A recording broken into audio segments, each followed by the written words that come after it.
പള്ളിയിൽ ഭണ്ഡാരം തകർത്ത് മോഷണം നടത്തിയ പ്രതി വളാഞ്ചേരി പോലീസിന്റെ പിടിയിൽ. വളാഞ്ചേരി വട്ടപ്പാറ താഴെവളവിലെ പള്ളിയിൽ കയറി ഭണ്ഡാരത്തിന്റെ പൂട്ടു തകർത്ത് മോഷണം നടത്തിയ പ്രതിയെ വളാഞ്ചേരി പോലീസ് അറസ്റ്റ് ചെയ്തു. കൽപ്പകഞ്ചേരി വരമ്പനാൽ സ്വദേശി ഷിഹാബുദ്ദീനാണ് പിടിയിലായത്. ഇക്കഴിഞ്ഞ 6-നായിരുന്നു കേസിനാസ്പദമായ സംഭവം നടന്നത്.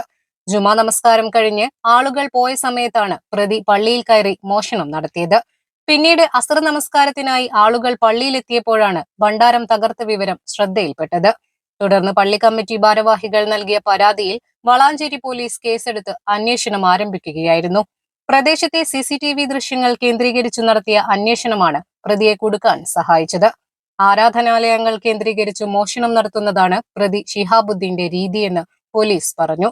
മൊബൈൽ ഫോൺ ഉപയോഗിക്കാത്ത ആളായതിനാൽ ഇയാളെ കണ്ടെത്തുക പോലീസിന് വലിയ വെല്ലുവിളിയായിരുന്നു. മുൻപും സമാനമായ രീതിയിൽ പലയിടങ്ങളിലും മോഷണം നടത്തിയതിന് ഇയാൾ പിടിയിലായിട്ടുണ്ടെന്ന് പോലീസ് വ്യക്തമാക്കി. പ്രതിയെ കോടതിയിൽ ഹാജരാക്കി റിമാൻഡ് ചെയ്തു. News desk 3 Max Live.